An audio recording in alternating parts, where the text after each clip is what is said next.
Hello guys, പുതിയൊരു വീഡിയോയിലേക്ക് എല്ലാവർക്കും സ്വാഗതം. അങ്ങനെ അനി നന്ദുവിനെ കാണാനായിട്ട് വരികയായിരിക്കും. അച്ഛനാണെങ്കിലും പറയുന്നുണ്ട് ഞാൻ ഹോസ്പിറ്റലിലേക്ക് പോകാനായിട്ട് നിൽക്കുകയാണ്, മോളുടെ അമ്മ ഇവിടെ ഇല്ലാത്ത സ്ഥിതിക്ക് മോനിവിടെ നിൽക്കുന്നത് ശരിയല്ലല്ലോ മോനെ അറിയാലോ ഞാൻ പറയാതെ തന്നെ കാര്യങ്ങളുടെ പോക്ക് എങ്ങോട്ടാണെന്ന് എന്നൊക്കെ ഇങ്ങനെ പറയുകയാണ് കേട്ടോ. അപ്പോൾ അമ്മ ഇല്ലാത്ത സമയത്ത് നിൽക്കരുതെന്നല്ലേ നിങ്ങൾ ഉദ്ദേശിച്ചത്? ഞാൻ നിൽക്കുന്നില്ല, ഞാൻ എന്തായാലും പോവുകയാണ് എന്നിങ്ങനെ അനിയാണെങ്കിലും പറയുന്നുണ്ട്.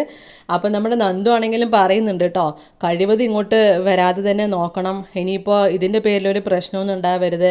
അല്ലെങ്കിൽ നിങ്ങളുടെ ജീവിതത്തിൽ, അതായത് അനിയുടെയും അനാമികയുടെയും ജീവിതത്തിൽ എൻ്റെ പേര് അവിടെ ഉണ്ടാവാൻ പാടില്ല, ഞാൻ കാരണം നിങ്ങൾക്കൊരു പ്രശ്നം ഉണ്ടാവാൻ പാടില്ല, അത്ര മാത്രമേ ഞാൻ ആഗ്രഹിക്കുന്നുള്ളൂ എന്നൊക്കെ ഇങ്ങനെ നന്ദു പറയുന്നുണ്ട് കേട്ടോ.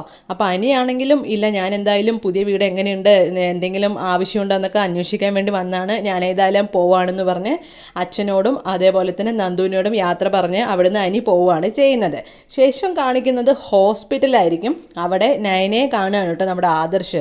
എന്നിട്ടാണെങ്കിലും ഇങ്ങനെ സംസാരിക്കുകയാണ് അവർ തമ്മിൽ. അപ്പോൾ നയനയാണെങ്കിലും പറയുന്നുണ്ട്, ആദർശേട്ടൻ എന്നോട് സ്നേഹം കാണിച്ചുകൊണ്ടൊന്നല്ല ഞാൻ അമ്മയ്ക്ക് ഇത് കൊടുക്കാൻ തയ്യാറായത്, ആദർശേട്ടനിപ്പോൾ എൻ്റെ അടുത്ത് സ്നേഹം ഇല്ലെങ്കിൽ പോലും ഞാനത് അമ്മയ്ക്ക് കൊടുത്തേനെ എന്നൊക്കെ ഇങ്ങനെ പറയാണ് കേട്ടോ. നയന സ്വയം ഇങ്ങനെ ഓരോന്ന് പറയാണ് ചെയ്യുന്നത് കേട്ടോ. ആദർശേട്ടന് കല്യാണി അറിയില്ലേ, അവളും അങ്ങനെയാണ്, ഞാനും അങ്ങനെയാണ് എന്നൊക്കെ ഇങ്ങനെ പറയാണ് കേട്ടോ. സ്വയം പുകഴ്ത്താണ് ചെയ്യുന്നത് നയന. ഞാൻ എന്തായാലും കൊടുത്തിരിക്കും, എൻ്റെ അടുത്ത് സ്നേഹം ഇല്ലെങ്കിൽ പോലും ഞാൻ കൊടുത്തിരിക്കും ആദർശേട്ടാ എന്നൊക്കെ ഇങ്ങനെ പറയാണ് കേട്ടോ. അപ്പം നയന ഇങ്ങനെ പറയുന്നത് കേൾക്കുമ്പോൾ ആദർശ് ഇങ്ങനെ സന്തോഷത്തോടെ നോക്കുകയാണ് ചെയ്യുന്നത് കേട്ടോ, സ്നേഹത്തോടെ ഇങ്ങനെ നോക്കുകയായിരിക്കും ചെയ്യുന്നത്. ശേഷം കാണിക്കുന്നത് ഹോസ്പിറ്റലിൽ നമ്മുടെ ICU വരികയാണ് കേട്ടോ. ദേവയാനിയുടെ സർജറിയൊക്കെ കഴിഞ്ഞു എന്ന് പറഞ്ഞ് ഡോക്ടർ ഇങ്ങനെ വരികയായിരിക്കും.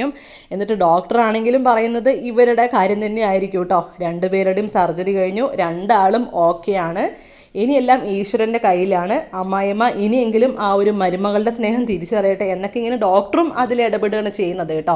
ഇനിയെങ്കിലും ദേവയാനിക്ക് ആ ഒരു മരുമകളുടെ സ്നേഹം തിരിച്ചറിയണം എന്നൊക്കെ ഇങ്ങനെ പറയാണ്. ഇനി നമുക്ക് ഈശ്വരനടുത്ത് പ്രാർത്ഥിക്കുകയെല്ലാം ശരിയാവാനായിട്ട് എന്നൊക്കെ ഇങ്ങനെ പറയാണ് കേട്ടോ. അങ്ങനെ ദേവയാനിയുടെ സർജറിയും സക്സസ് ആവുകയാണ് ചെയ്യുന്നത്.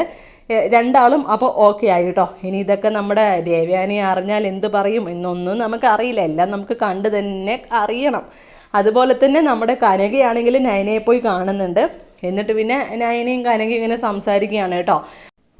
കനക ഈ സമയം നയനയോട് പറയാണ് ചെയ്യുന്നത്, ഗോവിന്ദേട്ടൻ ഇപ്പം കൂടി പറഞ്ഞിട്ടേ ഉണ്ടായിരുന്നുള്ളൂ, ആദർശ് മോൻ്റെ അമ്മയ്ക്ക് സർജറി കഴിയുമ്പോൾ എല്ലാം തിരിച്ചറിഞ്ഞാൽ മതിയായിരുന്നു, മോളോട് സ്നേഹം ഉണ്ടായാൽ മതിയായിരുന്നു, അത് മാത്രമാണ് പ്രാർത്ഥന എന്നൊക്കെ ഇപ്പോൾ പറഞ്ഞിട്ടേ ഉണ്ടായിരുന്നുള്ളൂ മോളുടെ അച്ഛൻ എന്നൊക്കെ ഇങ്ങനെ കനക പറയാണ് ചെയ്യുന്നത് കേട്ടോ.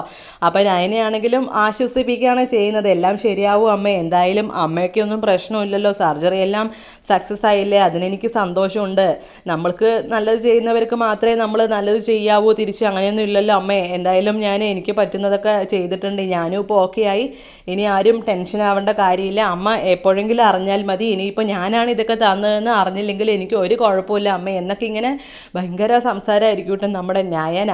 അപ്പോൾ ഇത്രയുള്ള ഇന്നത്തെ വിശേഷങ്ങൾ. ഭയങ്കര ലാഗിങ് ആണ് അല്ലേ. ഇനിയിപ്പോൾ എന്തെങ്കിലും ട്വിസ്റ്റും കാര്യങ്ങളൊക്കെ കൊണ്ടുവന്നാൽ കുറച്ചും കൂടി നല്ലതായിരുന്നു എന്നാണ് എനിക്ക് തോന്നിയത്. അപ്പോൾ നിങ്ങളുടെ അഭിപ്രായങ്ങളും കമൻറ്റുകളൊക്കെ രേഖപ്പെടുത്തുക. കൂടുതൽ വീഡിയോസിന് വേണ്ടിയിട്ട് ഈ ചാനൽ മറക്കാതെ സബ്സ്ക്രൈബ് ചെയ്യണം. Thank you for watching.